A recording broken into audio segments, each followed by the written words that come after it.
Oh, hello, Mr. Schmithy. It's you again. You're back. Great. Thank you for dropping by today so unexpectedly.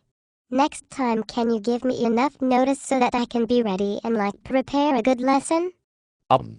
No. We want to capture a natural snapshot of your everyday classroom. You know, something that shows us how you teach on a daily basis. Good lessons should be occurring every day. Well, how did the students look? What did you think about them? OMG, they were bad today. They know when there's observers in the room. I've really worked hard with this group just to get them to this point. It's those parents' fault. You know. We need more parental involvement at this school. Teachers try their best. We don't complain about being underpaid and overworked. Parents don't even read to their kids anymore. These students are always squirrely after lunch. This group is my worst group. I just want you to know that. It is Friday, you know. Oh. And that group in the back by where you were sitting, you can just forget about them. They are the worst.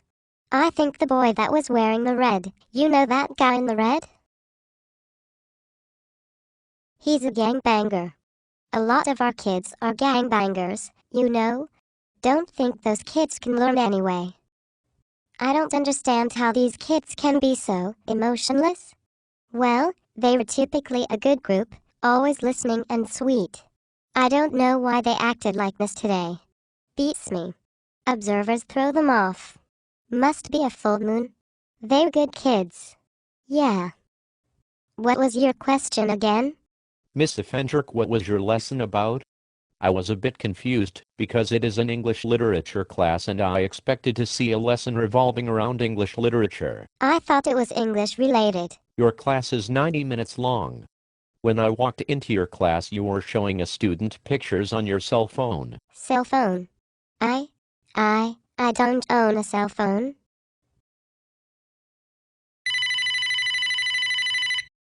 And the rest of the class seemed to be comfortable simply socializing. That was 25 minutes into the class. I didn't see students reading a novel, or from a textbook. I didn't see students working on any type of grammar assignment. They weren't researching a topic. They did not open a journal to write in it. They were not in front of a computer, and blogging or typing a narrative, expository or persuasive essay.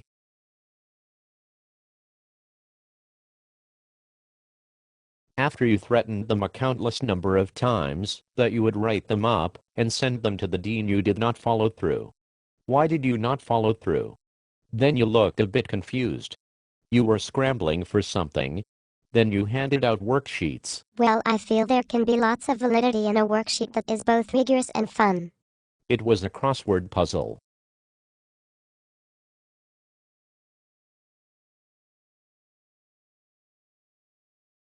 About Christmas.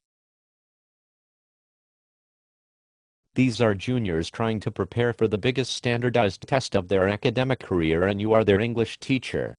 Are you telling me that a Christmas crossword puzzle in the middle of October is rigorous? It was a reward.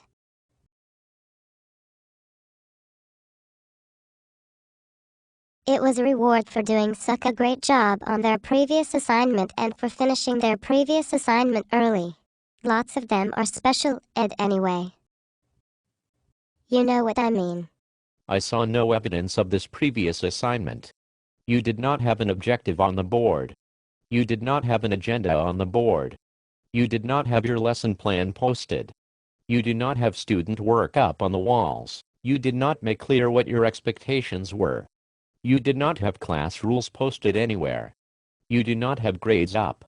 Why was the school mission statement not posted? You did not have books for the students. I did not see this previous assignment you speak about. It was an oral assignment.